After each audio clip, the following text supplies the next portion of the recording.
हिंदी में बोले? हिंदी का नहीं, रिवर्स कर दीजिए, पूरा हिंदी में बोल देता हूं, पूरा हिंदी में। देखिए,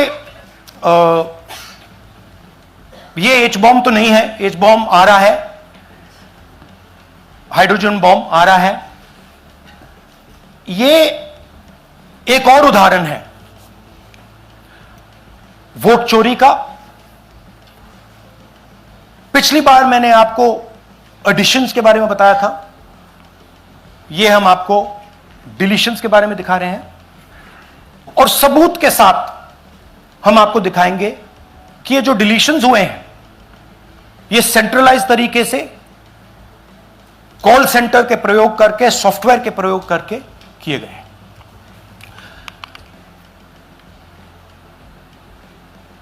हमारे पास इस प्रेजेंटेशन में जो मैंने आपको अभी दिखाया 100% सबूत है, प्रूफ है कि ज्ञानेश कुमार जी हिंदुस्तान के चीफ इलेक्शन कमिश्नर वोट चोरों की रक्षा कर रहे हैं, और यह मैं आपको अभी दिखाने जा रहा हूं।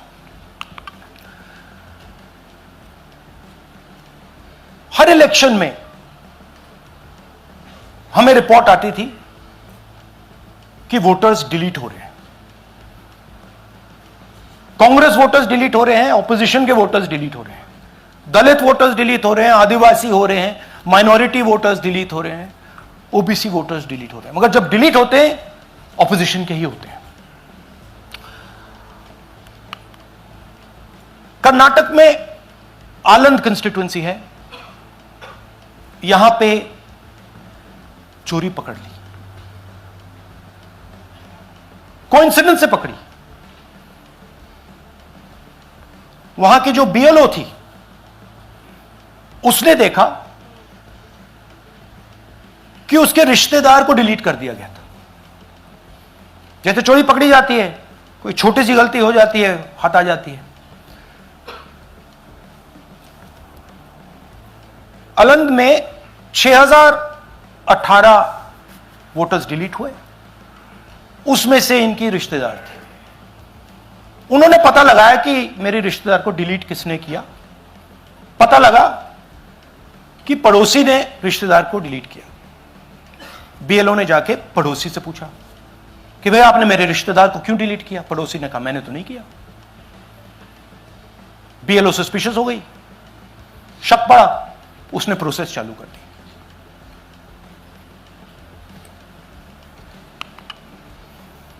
पता क्या लगा कि कोई ना कोई, किसी ने आलंद में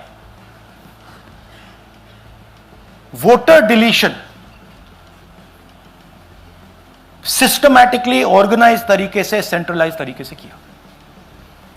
हमें यह नहीं मालूम कि आलंद में कितने वोटर डिलीट हुए, क्योंकि इससे बहुत ज्यादा हो सकते हैं। 6000, तकरीबन 6000 पकड़े गए, उस पर इन्वेस्टिगेशन हो गया। क्या पता लगा कि फाइलिंग ऑटोमेटिकली ऑनलाइन हो रही है। मोबाइल नंबर्स कर्नाटक के नहीं यूज हो रहे, मोबाइल नंबर्स दूसरी स्टेट्स के यूज हो रहे हैं। इनफैक्ट कर्नाटक के नंबर थे ही नहीं उसमें। मतलब आप दिल्ली में बैठे डिलीट कर रहे हो, आपका नंबर तमिलनाडु का है। आप गुड़गांव में डिलीट कर रहे हो, आपका नंबर झारखंड का है। और जब हम चेक कर रहे हैं कि भैया आपका नंबर है, तो आपका नंबर है ही नहीं, किसी और का नंबर है। और टारगेट करके कांग्रेस वोटर्स को डिलीट किया गया। ये गोदाबाई जी हैं, इनके नाम पर 12 वोटर्स डिलीट किए गए। इनको मालूम ही नहीं, इनको पता ही नहीं कि इन्होंने 12 वोटर्स डिलीट किए। दिखाइए जरा। ಇಲೆಕ್ಷನ್ ಟೈಮ್ ಈಗ ये इनका वीडियो है। ನಾ ಅರ್ಜಿ ಹಾಕಿಲ್ಲ, ನನಗೆ ಅದಕ್ಕೆ ಸಂಬಂಧ ಇಲ್ಲ। ಅದು ಯಾರು ಹೊಟ್ಟಿ ಕಿಚ್ಚಿ ಯಾರು ಏನ ಹಾಕ್ಯಾರ ಅನ್ನೋದು ನನಗೆ ಗೊತ್ತಾಗಿಲ್ಲ। तो इनको आइडिया नहीं है कि इन्होंने वोटर्स डिलीट कर दिए।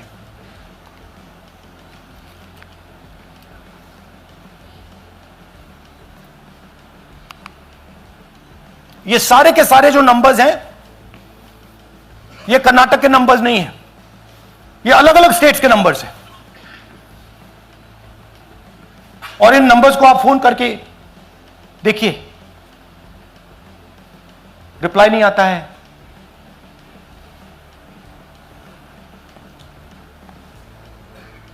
तो सवाल यह है कि किसके नंबर्स हैं, ये किसने ऑपरेट किए, जब इन्होंने ऑपरेट किए ये कहां थे, आईपी एड्रेस क्या था, ओटीपी कैसे जनरेट हुआ, कहां गया, यह सवाल है। यह दूसरा उदाहरण, सूर्यकांत जी जो अभी स्टेज पे आए थे, इन्होंने 12 वोटर्स को 14 मिनट में डिलीट कर दिया। आप फॉर्म भरने की कोशिश कीजिए, डिलीशन फॉर्म भरने की कोशिश कीजिए, देखिए। और जब हमने इनसे पूछा कि भैया आपने ये कैसे किया, वो कहते हैं मैंने तो नहीं किया, मैं तो जानता ही नहीं हूं।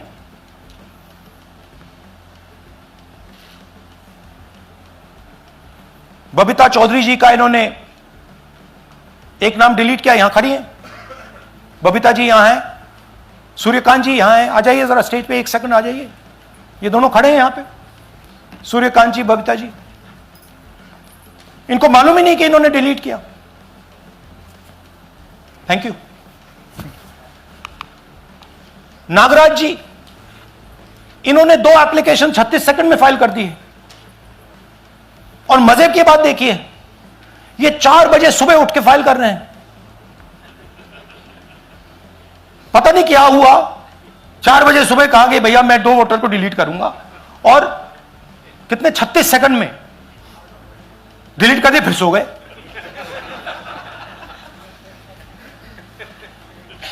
हमारी माइंड में पहले सवाल था कि क्या इलेक्शन कमीशन भी सो रहा है, मगर नहीं, सोया कोई नहीं है, जगे हुए हैं, सिस्टमैटिकली मदद हो रही है। यह देखिए दूसरी बात, जो भी डिलीट कर रहा है वोटर लिस्ट में उसका सीरियल नंबर 1 है। मतलब जो भी वोटर लिस्ट में पहले नंबर पे आता है वही डिलीट कर रहा है। 5वें नंबर वाला, 7वें नंबर वाला, 10वें वाला कोई नहीं कर रहा। तो हो क्या रहा है, सॉफ्टवेयर से यह काम किया जा रहा है। सॉफ्टवेयर प्रोग्राम कह रहा है पहला नाम निकालो और इसका प्रयोग करके डिलीट करो।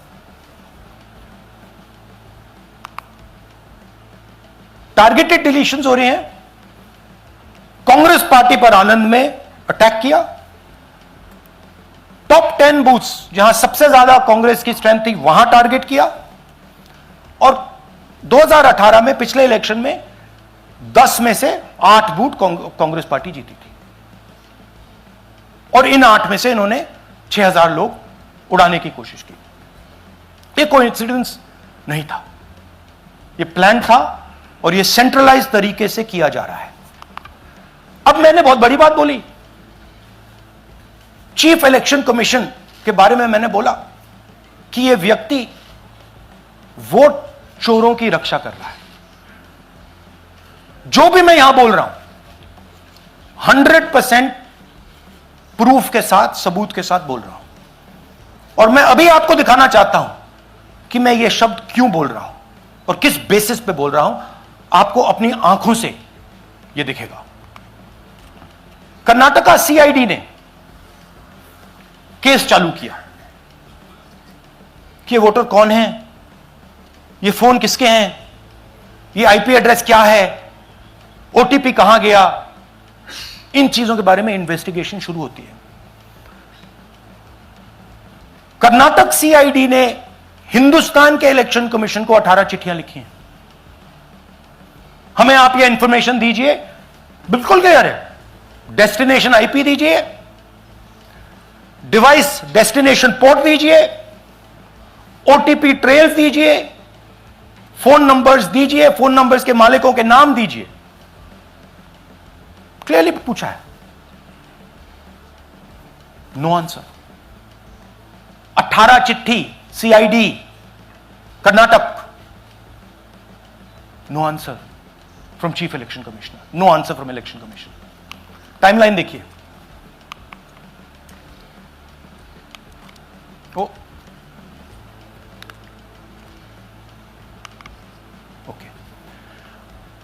फरवरी 23 में इन्वेस्टिगेशन शुरू होती है। मार्च 23 में कर्नाटक का सीआईडी चिट्ठी लिखती है ईसीआई को कि हमें सारे डिटेल्स दे दीजिए। अगस्त में इनकंप्लीट डिटेल्स दी जाती हैं, जिससे कोई इन्वेस्टिगेशन आगे नहीं बढ़ेगा। जिन चीजों की जरूरत थी वो नहीं दी, जिसकी जरूरत नहीं थी वो सारी दे दी। पहला सबूत। दूसरा सबूत, 18 बार रिमाइंडर लेटर गए हैं।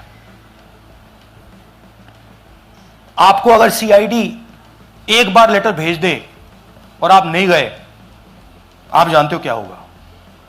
यहां पे इलेक्शन कमीशन को 18 बार लेटर गए हैं, कुछ नहीं हुआ है। बाद में क्या होता है, कर्नाटक ईसी इलेक्शन कमीशन को लिखता है, कहता है भैया हमें दे दीजिए, आपको इंफॉर्मेशन देना पड़ेगा। No reply. मार्च 25 में आखिरी लेटर सितंबर में गया है, कुछ ही दिन पहले। No reply from EC. यह है सबूत कि ज्ञानेश कुमार जी वोट चोरों की रक्षा कर रहे हैं, और यह ब्लैक एंड व्हाइट सबूत है, इसमें कोई कंफ्यूजन नहीं है कहीं।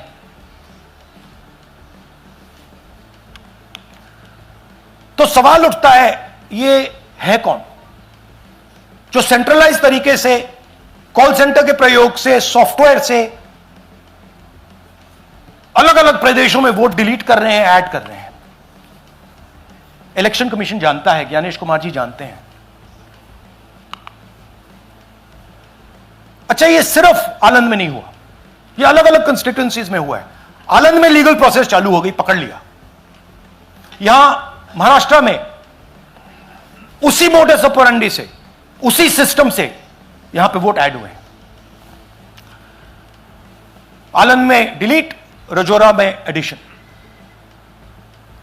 6850। आपको याद होगा पिछले प्रेजेंटेशन में मैंने आपको नाम दिखाए थे, ये देखिए वही नाम यहां है। वही सिस्टम महाराष्ट्र में चल रहा है जो कर्नाटक में चल रहा था। नाम वैसे ही है, जेडब्ल्यू जेडब्ल्यू जेडब्ल्यू, पता वैसा है, जेडब्ल्यू जेडब्ल्यू, नाम यू ऐसे किसी ने टाइप करके लगा दिया। तो जो ये काम कर रहा है, ये उत्तर प्रदेश में, हरियाणा में, बिहार में, कर्नाटक में, महाराष्ट्र में वही कर रहा है।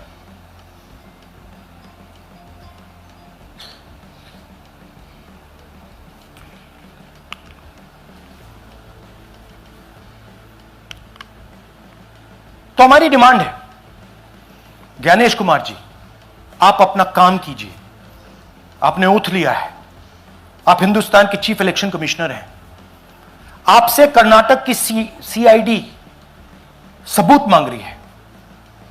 आप कर्नाटक की सीआईडी को यह सबूत 1 सप्ताह के अंदर दे दीजिए, नहीं तो पूरा हिंदुस्तान के सारे युवा इस बात को एक्सेप्ट करेंगे कि आप हिंदुस्तान के कॉन्स्टिट्यूशन, हिंदुस्तान के संविधान की हत्या में शामिल हो, हिंदुस्तान के संविधान की रक्षा नहीं कर रहे हो और वोट चोरों की आप मदद कर रहे हो। Thank you. और थोड़ी देर में हम आपको हाइड्रोजन बॉम्ब दिखाने जा रहे हैं। नहीं, आज नहीं, थोड़ी देर में उसकी प्रिपरेशन चल रही है। क्योंकि हम देखिए, मैंने टीम से कहा है कि अगर मैं स्टेज पे जा रहा हूं, ब्लैक एंड व्हाइट प्रूफ नहीं होगा, मैं नहीं जाऊंगा। अगर ब्लैक एंड व्हाइट प्रूफ होगा, जो कोई मतलब उसको निगेट नहीं कर सकता, मैं जाऊंगा। मैं देश के कॉन्स्टिट्यूशन की रक्षा कर रहा हूं, संविधान की रक्षा कर रहा हूं, मैं लोकतंत्र की रक्षा कर रहा हूं, और मैं सच्चाई आपके सामने रख रहा हूं। बहुत बहुत धन्यवाद, नमस्कार, जय हिंद। सर, 3 सवाल। पीटीआई से संजीव चोपड़ा। या राहुल जी, दिस साइड। या राहुल जी इधर, हाँ, लेफ्ट कहाँ है? To your right. हाँ, हेलो। राहुल जी, आज आपने नया खुलासा किया है कि कैसे वोट चोरी हो रही है। आपने पहले भी महादेवपुरा के बारे में बताया कि कैसे एडिशंस हो रही हैं, अब आपने बताया कैसे डिलीशंस हो रही हैं। लेकिन देखने में ये आ रहा है कि इलेक्शन कमीशन इस पे कोई एक्शन नहीं ले रहा और आगे चल के वो तैयारी कर रहे हैं पूरे देश में एसआईआर लाने की। तो आप इस मुहिम को आगे कहां तक ले जाएंगे और एसआईआर के बारे में क्या करने वाले हैं? देखिए, हम आपके सामने क्रिमिनलिटी रख रहे हैं। हमारा काम आपके सामने सच्चाई रखने का है और हम रख रहे हैं। हिंदुस्तान में दूसरे इंस्टीट्यूशंस भी हैं, सिर्फ इलेक्शन कमीशन नहीं है, लीगल सिस्टम है, उनको भी इन चीजों को देखना चाहिए।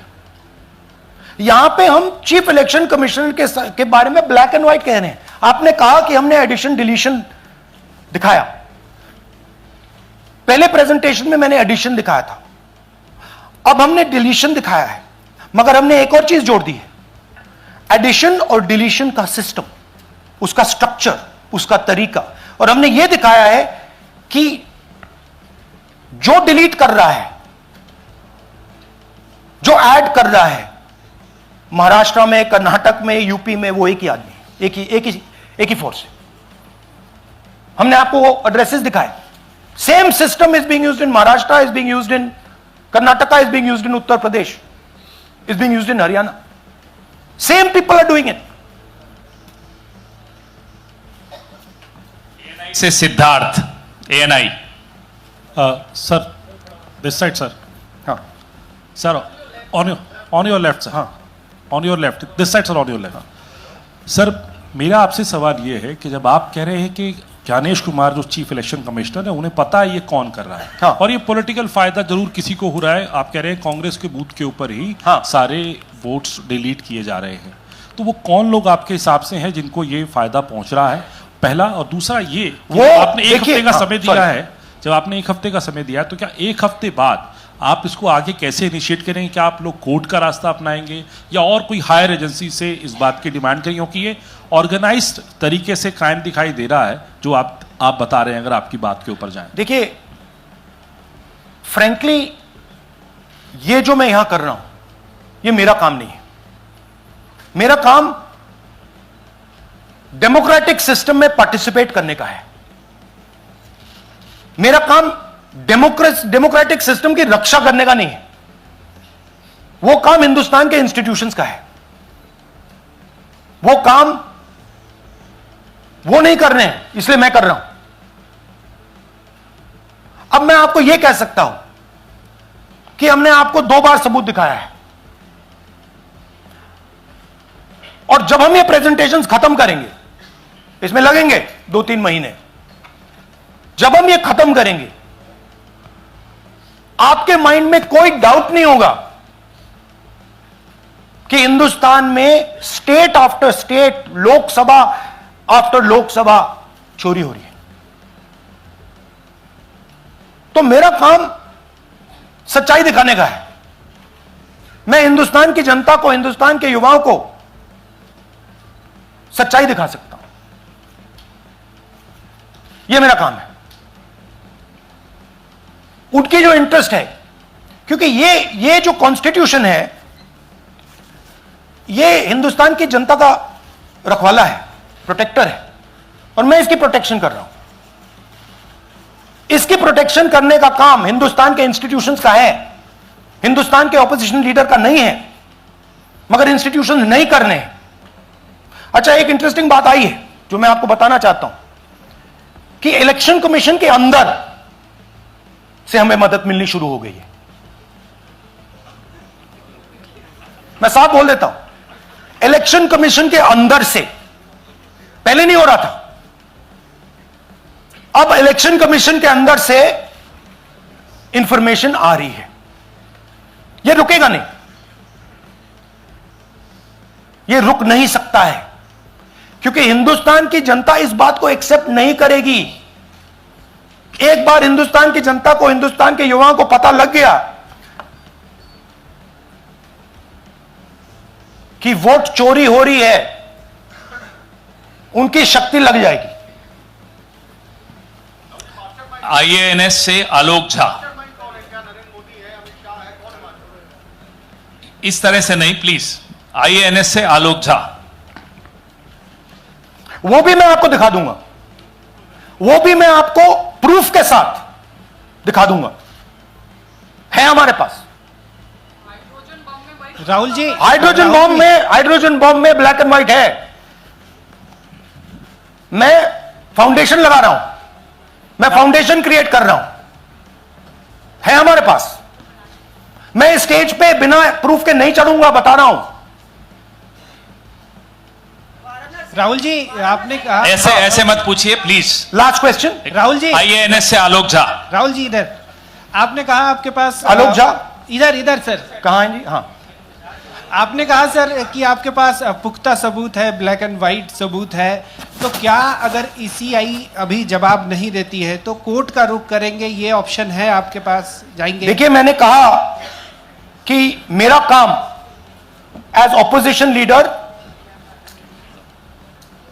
नॉर्मल सिचुएशन में मेरा काम ऑपोजिशन का रोल है, सरकार पे प्रेशर डालने का रोल है। मेरा काम हिंदुस्तान के लोकतंत्र को बचाने का नहीं है।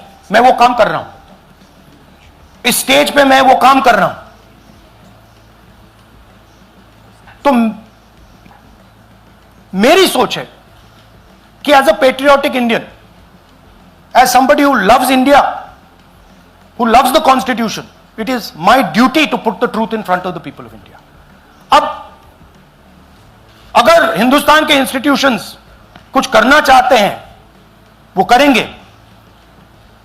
उनमें भी बहुत लोग हैं, जैसे मैंने आपसे कहा, मैं सरप्राइज हो रहा हूं, इलेक्शन कमीशन से लोग आ रहे हैं, इंफॉर्मेशन दे रहे हैं और बढ़ रहा है वो।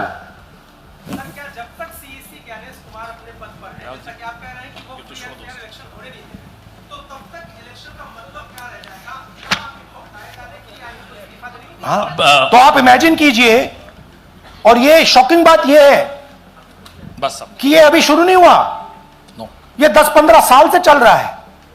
ये सिस्टम है, ये स्ट्रक्चर है। हिंदुस्तान की जो डेमोक्रेसी है वो हाईजैक हो गई है। I am shocked frankly. Democracy, brothers and sisters, democracy can only be saved by the people of India. Nobody else can save democracy. Rahul Gandhi can come here and say something and say this is the truth. But the people of India, who I believe in, who I love, can do it. The day the people of India realize that आपका जो लोकतंत्र है, आपका जो संविधान है, वो आप